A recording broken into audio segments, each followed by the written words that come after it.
आज भी हमारे देश के 70% आबादी वो है जो घर पे पैदा होती है। जैसे एनिमल्स के बच्चे कैसे पैदा होते हैं, सड़क पे कहीं भी पैदा होते हैं। तो प्रेगनेंसी जो बिजनेस, जो कोई बीमारी नहीं है लेकिन उसी को एक बीमारी बता दिया, अब बीमारी है तो इलाज करो। तो अल्ट्रासाउंड अगर बताता है कि अल्ट्रासाउंड के अनुसार बच्चा मंदबुद्धि पैदा होगा तो 3% टाइम वो करेक्ट होगा, लेकिन 97% टाइम वो करेक्ट होगा। लेकिन ऐसा होता है जैसे भी मदर सुनती है वो 100 के 100% लोग फिर उस बच्चे का अबॉर्ट कराने की बात सोचते हैं, जिसमें 97% बच्चे नॉर्मल आ जाते हैं। 48 मिनट्स के अंदर अंदर हार्ट की पैल्पिटेशन जो होती है वो ठीक होने लगती है। 1 घंटा अगर करेंगे तो 1 घंटे में पेन रिलीफ होता है। बैक पेन है, घुटने में पेन है, सिर में दर्द है, कोई भी दर्द हो, पेन किलर चाहिए आपको।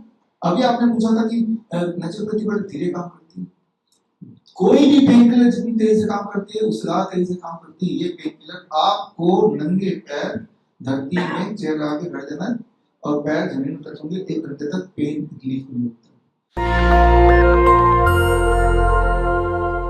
लेकिन सबूत ये कहते हैं कि जो लोग हॉस्पिटल ज्यादा जल्दी लाने से या नहीं लाने से कोई फर्क नहीं पड़ता।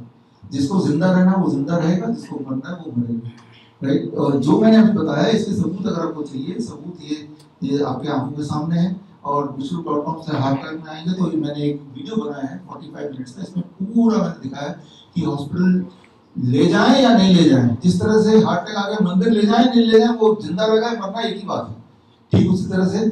लेकिन एक इंपॉर्टेंट बात यहाँ पे जो बात कर रहा हूँ कि हॉस्पिटल में हार्ट अटैक के बाद अब उसका इलाज शुरू होता है। हार्ट अटैक से ठीक हो गया, वो अपने आप ही रिकवर हो गया, क्योंकि जब वो किसी को हार्ट अटैक आता है समझना पड़ेगा जैसे हार्ट अटैक आता है हमारी बॉडी आपको जिंदा रखने के लिए नए ब्लड वेसल को उसी वक्त खोलने लगती है, इसे कहते हैं कोलैटरल आर्टरीज। अगर वो ठीक टाइम पे खुल गए तो आप जिंदा है, नहीं खुल पाए तो मर गए। लेकिन कहीं आप जिंदा है और हॉस्पिटल में तो लोग क्या सोचेंगे, डॉक्टर ने बचा दिया। और कहीं अगर आप मर गए तो लोग क्या सोचेंगे कि भाई हार्ट अटैक से मर गए, डॉक्टर ने नहीं मारा। तो सोचिए डेफिनेशन क्या है, बच गया तो डॉक्टर पे क्रेडिट और मर गया तो बीमारी पे इल्जाम। जबकि जब हम बच जाते हैं तो वो कोलैटरल आर्टरी खुलती है तो हम बचते हैं, जिसमें डॉक्टर का कोई रोल नहीं है। और कोलैटरल आर्टरी नहीं खुलेगी तो डॉक्टर जो भी करेगा उससे आपके मरने के चांसेस बढ़ते हैं। और उसके बाद हार्ट अटैक के चुंगल से बचने के बाद जब घर आते हैं और अगर डॉक्टर की इलाज की अब तो आपको ब्लड थिनर लेना पड़ेगा, तो आपको बीपी की गोली लेनी पड़ेगी, तो क्या उससे उस इंसान के बचने के चांसेस बढ़ जाएंगे? इसमें जो ट्रायल हुआ इसे कहते हैं कास्ट स्टडी, उसमें ये देखा गया कि 2.5 गुना लोगों के मरने के चांसेस बढ़ गए हैं जो लोग ट्रीटमेंट लेते हैं इन कंपैरिजन टू जिन्होंने हार्ट अटैक आने के बाद कोई ट्रीटमेंट नहीं लिया। तो ये है जाल नंबर 27। तो ये आप किलर जाल के उसमें बोल सकते हैं, किस तरह से ठीक करने के बहाने आपको और बीमार किया जाता है। सबूत ये रहे, वीडियो ये रहा, इसके अंदर और एविडेंसेस हैं, आप देख सकते हैं। अब आते हैं 28 नंबर पे, ये भी एक घोस्ट गोल पोस्ट में बोलूंगा, एक ऐसा बीमारी को आपको ठीक करना जो बीमारी है ही नहीं। एक प्रेग्नेंट वुमेन जब डॉक्टर हॉस्पिटल जाती है, फॉर्म भरती है तो ऊपर क्या होता है, पेशेंट का नाम बताओ। अरे प्रेगनेंसी कोई बीमारी है क्या, तो पेशेंट का नाम बताएं, राइट। तो पहले ही घोषित कर देते हैं कि ये तो बीमार है, पेशेंट है। Pregnancy is not a disease. अगर प्रेगनेंसी कोई बीमारी होती, इसका मतलब हम सब पैदा हुए क्योंकि कोई बीमार पड़ा तो हम पैदा हुए क्या, तो किसी का बीमार पड़ेंगे तो हम पैदा हुए। तो प्रेगनेंसी एक नेचुरल प्रोसेस है, लेकिन जैसे ही हॉस्पिटल में जाते हैं पहले ही उसको पेशेंट का नाम बताओ, तो प्रेग्नेंट लेडी का नाम लिखा जाता है, यानी कि पेशेंट उसको प्रेग्नेंट बना दिया, घोषित कर दिया। अब पेशेंट का इलाज भी करेंगे, इलाज क्या करेंगे, ज्यादा मॉनिटरिंग करेंगे, ज्यादा दवाइयां देंगे, ज्यादा टेस्ट होंगे। बेनिफिट है क्या? अभी तक के जो आंकड़े आए हैं पूरी दुनिया से, जो आपको मैं दिखा रहा हूँ, बेनिफिट नहीं है, नुकसान है। ये रहे उसके। तो जो बड़े बड़े ऐसे हॉस्पिटल खुल गए हैं जहाँ पे प्रेगनेंसी स्पेशलिस्ट हॉस्पिटल्स की वो प्रेग्नेंट वुमेन को करते हैं, तो वो हॉस्पिटल में जाके उनको नुकसान ही होता है। आज भी हमारे भारत में 70% गाँव में बच्चे घर पे ही पैदा होते हैं। तो 140 करोड़ की आबादी है, उनमें से मुझे लगता है कि 100 करोड़ लोग तो घर पे ही पैदा हुए हैं। सिर्फ ये मेट्रो वगैरह बड़े बड़े शहर है जहाँ इंटरनेट पहुंचता है, राइट, जहाँ पे हॉस्पिटल है वहाँ तो हॉस्पिटल लोग चले जाते हैं। लेकिन आज भी हमारे देश के 70% आबादी वो है जो घर पे पैदा होती है। जैसे एनिमल्स के बच्चे कैसे पैदा होते हैं, सड़क पे कहीं भी पैदा होते हैं। तो प्रेगनेंसी जो बिजनेस, जो कोई बीमारी नहीं है लेकिन उसी को एक बीमारी बता दिया, अब बीमारी है तो इलाज करो। तो ये मैं बोलता हूँ घोस्ट गोल पोस्ट, यानी एक भूत जिसे देखा नहीं लेकिन विश्वास दिलाते कि भूत है, विश्वास वाली बात है, बस भरोसा करने वाली बात है, राइट। तो अब इससे भी खतरनाक इसके आगे best way to terrify pregnant women, एक प्रेग्नेंट वुमेन को पूरी तरह टेरिफाई करने का सबसे अच्छा तरीका क्या है, डराने का सबसे अच्छा तरीका, वो ये है अल्ट्रासाउंड। अल्ट्रासाउंड में 97% जो अल्ट्रासाउंड में आते हैं कि भाई डायग्नोस हुआ है कि आपके बच्चा के तो डाउन सिंड्रोम मतलब आपका बच्चा पागल मंदबुद्धि पैदा हुआ है। जबकि 100 लोगों को अल्ट्रासाउंड डायग्नोस करेगा तो उसमें से 97% वो गलत ही होगा और 3% ही मंदबुद्धि पैदा होगा। लेकिन वो 100 के 100 वुड बी मदर में तो दिमाग में वहम आ गया कि मेरा बच्चा वो टेरिफाई हो जाएगा। तो अल्ट्रासाउंड अगर बताता है कि अल्ट्रासाउंड के अनुसार बच्चा मंदबुद्धि पैदा होगा तो 3% टाइम वो करेक्ट होगा, लेकिन 97% टाइम वो गलत होगा। लेकिन ऐसा होता है जैसे भी मदर सुनती है वो 100 के 100% लोग फिर उस बच्चे का अबॉर्ट कराने की बात सोचते हैं, जिसमें 97% बच्चे नॉर्मल आ जाते। तो ये है एक भूत दिमाग में बिठा दिया, किस भरोसे, अल्ट्रासाउंड के भरोसे, जिसका रिजल्ट कितना एक्यूरेट है, 3% एक्यूरेट है, बस 97% गलत है, 97% गलत है। ये जो मैंने आपको बताया है इसका जो रेफरेंस है वो पेपर यहाँ पे है। और एक फाइनल स्लाइड है, तीसरा 30 पैंतरे का तीसरा, इसे कहते हैं general preventive annual health checkup. साल में एक बार तो चेकअप करा लेना चाहिए, कॉर्पोरेट में फ्री है, हर जगह फ्री है, और कंपनियों में जाके घर पे कर लेते हैं, हमारे कॉलोनी में कर लेते हैं। तो ये इससे कुछ फायदा होता है क्या? इससे फायदा होता है कि नहीं? इस पे 17 ट्रायल हुए हैं, रैंडमाइज कंट्रोल ट्रायल, और उसका नतीजा आपके आंखों सामने है। मोर अननेसेसरी टेस्ट, मोर अननेसेसरी ट्रीटमेंट, और कोई बेनिफिट नहीं, नुकसान ही नुकसान। इसके डिटेल में जाना है तो आज से 3 साल पहले इसी दिन मैंने आपके स्टडीज आई में रिलीज किया था, इस किताब में मैंने इसका पेपर वगैरह सब डाला है, जाके देख सकते हैं। तो मोर लेस मैंने आपको 30 ऐसे पैंतरे बताए जिस पैंतरे से इंसान फंसता है या फंस सकता है। लेकिन अब बचना कैसे, इसके 3 ही पत्ते हैं, तो ये ज्यादा इंपॉर्टेंट है कैसे बचना है। तो पहला पत्ता मैं निकालता हूँ जो सिद्धू जी की वाइफ ने यूज किया था, जो उनको 1.5 साल पहले मैंने बताया था, वो ये टाइम एज मेडिसिन। सिर्फ एक काम कीजिए, सुबह 8 बजे से पहले कुछ मत खाइए और शाम के सूरज ढलने के बाद कुछ मत खाइए, 6 बजे के बाद कुछ मत खाइए। अगर ये एक नियम आप कर लेते हैं और ऐसा करते हुए 10 दिन हो जाते हैं, 10वें दिन आते आते आपकी एसिडिटी कम हो जाती है, आपकी स्लीप, आपका ब्लोटिंग कम होने लगता है, कॉन्स्टिपेशन ठीक होने लगता है, आपकी नींद बढ़िया होने लगती है। एक बदलाव, टाइम एज मेडिसिन। ऐसा करते करते 2 हफ्ते अगर हो जाते हैं, 15 दिन, तो आपका जॉइंट पेन वगैरह ठीक होना चालू हो जाता है। ऐसा करते करते 3 हफ्ते हो जाते हैं तो आपका बीपी की गोली, शुगर की गोली छूटने लगती है। ऐसा करते करते 1 महीना हो गया तो गैस्ट्रिक इसोफेगल रिफ्लक्स डिजीज, जिसमें पेन हार्ट अटैक की तरह आता है, वो ठीक होने लगता है। वेट लगभग 5% कम होने लगता है जो लोग मोटे हैं।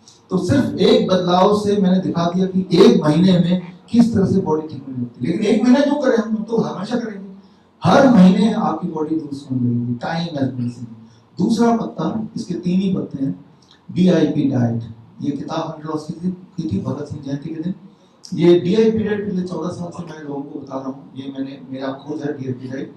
DIP डाइट को टाइम एज मेडिसिन से हम जोड़ देते हैं। DIP डाइट क्या है? 12 बजे तक फलों पे रहना होता है, ढेर सारा फल। लंच और डिनर से पहले सलाद खाना होता है। फल कितने खाने? मेरा बॉडी का वेट 70 kg इंटू 10, 700 ग्राम कम से कम। और वेजिटेबल कितना खाना है? वो भी 700 ग्राम, लेकिन आधा वेजिटेबल, 350 ग्राम लंच में, 350 ग्राम डिनर में, राइट। तो इसके अलावा हर तरह का डेयरी प्रोडक्ट, हर तरह का एनिमल फूड, हर तरह का पैक फूड, पोल्ट्री वगैरह सब छोड़ना है। जब ये हम करने लगते हैं टाइम एज मेडिसिन के साथ, शाम के 6 बजे कुछ नहीं खाना है, 3 दिन के अंदर अधिकतर लोगों की ब्लड शुगर इतनी नीचे चली जाती है कि डायबिटीज दवाई छोड़नी मजबूरी हो जाती है, इंसुलिन को छोड़ना जरूरी हो जाता है, नहीं तो ब्लड शुगर और नीचे चला जाएगा। और तीसरे दिन आते आते ब्लड प्रेशर की दवाई छूटने लगती है, कोलेस्ट्रॉल नॉर्मलाइज हो जाता है, इंटेस्टाइनल डिसऑर्डर ठीक होने लगता है, और 1 महीना अगर किया तो 10% वेट घट जाता है। और हार्ट का जो प्रॉब्लम है, हार्ट डिजीज जैसे एंजाइना वगैरह, वो ठीक होने लगता है। 2 महीना कर लिया तो थायराइड की जो जिनको बीमारी है, थायराइड की दवाइयाँ, असली बीमार थायराइड, असली पेशेंट, तो वो उनकी थायराइड नॉर्मल रेंज में आने लगता है, तो थायराइड की गोली टेपर डाउन करना पड़ता है। 3 महीना करने से आंखों की जो प्रॉब्लम्स हैं, चश्मा जिन्होंने पहना है, ग्लूकोमा, कैटरैक्ट के पेशेंट, वो अक्सर बताते हैं कि उनका ग्लूकोमा ठीक हो गया, कैटरैक्ट ठीक हो गया। ये हमारे पास बहुत डेटा है इसका। 6 महीने लगते हैं कैंसर में, अस्थमा में, आर्थराइटिस में ठीक करने में। 6 months time as medicine and food as medicine, 6 months। तो अब तीसरे पे चलते हैं। आखिरी ये कार्ड है, इसमें उसका 2 इमरजेंसी कार्ड है। 0 volt therapy. Zero volt therapy सिर्फ इतना है, अभी यहाँ से बाहर जाएंगे आप जूते उतार के, जैसे ही आप जूते उतारे आपने और वहां जहाँ बाहर मिट्टी मिली, घास मिला, वहां आपने पैर रखा, जैसे ही पैर रखा तो पैर रखते ही पहले 10 सेकंड के अंदर आपका वोल्टेज बॉडी का जीरो हो जाता है, शून्य। अभी वोल्टेज शून्य नहीं है आपका, वो धरती का वोल्टेज शून्य है, धरती को छूने से हमारा वोल्टेज शून्य होता है। शून्य होते ही हमारे बॉडी की इम्यूनिटी बढ़ जाती है, और इम्यूनिटी बढ़ते ही 20 मिनट तक धरती के टच में रहेंगे तो आपका स्ट्रेस, आपका मूड ठीक होने लगता है। करके देखिएगा, कभी गुस्सा आ रहा हो, कभी बहुत दुखी हो, कभी स्ट्रेसफुल हो, धरती के टच में रहिए 20 मिनट, फिर देखिए वही वाले चेंज आएंगे जो आप किसी दवाई से एक्सपेक्ट करते हैं। 48 मिनट्स के अंदर अंदर हार्ट की पैल्पिटेशन जो होती है वो ठीक होने लगती है। 1 घंटा अगर करेंगे तो 1 घंटे में पेन रिलीफ होता है धरती के टच में। बैक पेन है, घुटने में पेन है, सिर में दर्द है, कोई भी दर्द हो, पेन किलर चाहिए आपको।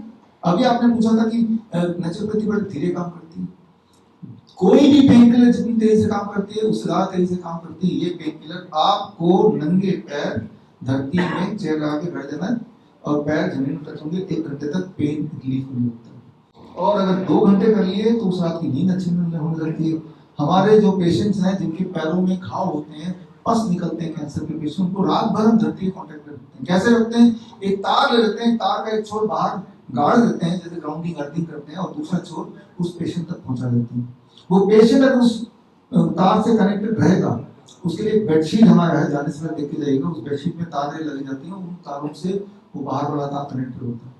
रात भर जब वो डॉक्टर पेशेंट उस हमारे हॉस्पिटल में जाएंगे तो देखेंगे जीरो वोल्ट बेडशीट बोलते हैं, अगर उसमें रहता है तो उससे उसकी वुंड हीलिंग बड़ी तेजी से होती है। और 7 दिन तक यही करते रहेंगे तो क्या ब्लड शुगर और ब्लड प्रेशर सिर्फ एक इसी तरीके से, बाकी 2 मेडिसिन नहीं भी लेंगे तो भी ठीक होने लगता है। ज्यादातर जो ब्लड डिसऑर्डर है, ब्लड कैंसर के पेशेंट्स हैं या फिर जो थैलेसीमिया के पेशेंट्स हैं, 1 महीने में हम देखते हैं उनका हीमोग्लोबिन लेवल बढ़ जाता है। याद रखिए एक इंपॉर्टेंट बात, जितने तरह के कैंसर है उन सब कैंसर में एक ही कॉमन बात है, उन सब का हीमोग्लोबिन बड़ी तेजी से बढ़ता है और इससे हीमोग्लोबिन कंट्रोल होता है।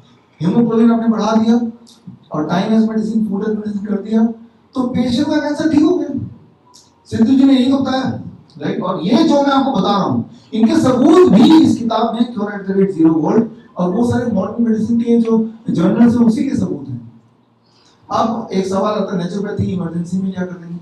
इमरजेंसी की दवाइयां हैं, इमरजेंसी की 2 दवाई, 2 ताश के पत्ते, आखिरी 2 ताश के पत्ते मैं आपको दिखा देता हूँ जो आपके काम आ सकता है कभी भी। प्लेइंग कार्ड नंबर 34 वो है, कभी अगर किसी को बुखार हो गया, किसी को चेस्ट पेन आ गया, किसी को बहुत थका है, वीकनेस आ गई, किसी का बीपी बढ़ गया, ये 4 कंडीशन होने का एक इलाज है।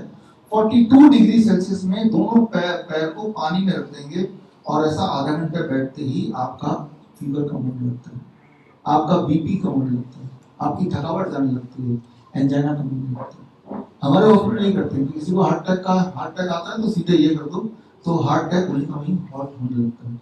ये जो मैंने आपको बताया, इसके सबूत अगर आपको चाहिए तो ये किताब हमने पिछला रिलीज की थी, इस साल 23 जनवरी सुभाष चंद्र बोस जयंती के दिन रिलीज की थी, हेल्प। तो इस किताब में आपको ये सारे के सबूत मिल जाएंगे। और यानी कि ये तो एक तरीका हुआ, आखिरी कार्ड। जरा सोचिए, अगर इस बाल्टी में से पैर रखने से ये फर्क आता है, पूरे इंसान को अगर गर्म पानी में डाल दिया तो क्या हो सकता है? इसे हम कहते हैं आखिरी कार्ड है। ये डायलिसिस के जो पेशेंट होते हैं, किडनी वाले, जिनके पैरों में, बॉडी में पानी जम जाता है, पेट में पानी जम जाता है, उनको हम 40 डिग्री सेल्सियस में बिठा देते हैं गर्म पानी के टब में 1 से 2 घंटे के लिए। तो skin become the third kidney. जो भी चीज बॉडी को नहीं चाहिए, वो क्रिएटिनिन हो सकता है, यूरिया हो सकता है, यूरिक एसिड हो सकता है, पोटेशियम हो सकता है, शुगर हो सकता है, हमें नहीं पता क्या नहीं चाहिए बॉडी को, लेकिन स्किन एक इंटेलिजेंट मीडियम है। स्किन में जब हीट लगती है 40 डिग्री सेल्सियस और वाटर का प्रेशर आता है, ऐसे में आप बॉडी में अभी आपके एटमॉस्फेरिक प्रेशर ही प्लस वाटर प्रेशर भी आता है, तो इससे आपकी बॉडी में कुछ बदलाव आएंगे और जिससे वो चीज जो बॉडी को नीचे स्किन के रास्ते बाहर निकल जाएगा, तो जिससे पेशेंट ठीक होने लगता है और उसकी डायलिसिस छूटने लगती है। तो ये टेक्निक बड़ा फास्ट तरीका है किडनी पेशेंट को ठीक करने का। ये जो टेक्निक बताया मैंने आपको, इसके अगर आपको टेस्टिमोनियल्स ये कौन ठीक हुआ और जो स्टडी थी, तो ये किताब हमने लॉन्च की थी आज से 2 साल पहले, एंड ट्रांसप्लांट, उसमें दिया हुआ है। यानी कि जितनी बात मैं बता रहा हूँ सब एविडेंस बेस्ड बातें हैं। और आखिरी का 2-3 मिनट और लूंगा, देन क्वेश्चन आंसर तो दे सकते हैं। जो मैंने आपको बताया आप सबने सुना, आपके माध्यम से पूरे देश दुनिया ने सुना, लेकिन जब उसको करने की बारी आएगी, कभी ऐसा मौका आएगा तो घबरा जाता, अब क्या करूंगा, घबरा के वो करेगा ही नहीं। तो ऐसे में उनके लिए उनको हमारे हॉस्पिटल आने की जरूरत नहीं, मेरे पास भी आने की जरूरत नहीं, हम उनके पास पहुंचेंगे, उनके घर तक पहुंचेंगे। उसके लिए हमने जो अभी आपके माध्यम से देश को बताना चाह रहा हूँ, इसे कहते हैं हम पीपी मॉडल, पेशेंट सेंट्रिक इलाज। हम अपने हर डॉक्टर को बोलते हैं कि अगर आप चाहते हैं, जो नेचुरोपैथिक हैं, हम नेचुरोपैथी के जो डॉक्टर्स हैं, नेचुरोपैथ हैं, आप देखेंगे उनका इलाज कितना होता है, 50 रुपए 100 रुपए, तब भी वो बहुत थोड़े से पेशेंट आते हैं उनके पास। लेकिन मैं ये बोलता हूँ कि अगर एक पेशेंट को आप ठीक करेंगे तो वो 2 पेशेंट लेके आते हैं, 2 पेशेंट को ठीक करेंगे 4 पेशेंट लेके आते हैं। लेकिन ठीक कैसे करेंगे, उसके लिए सपोर्ट सिस्टम हम आपको देंगे, जो हमारे हॉस्पिटल में आपके घर तक देंगे। वो सपोर्ट सिस्टम क्या है, टीटीटी मॉडल।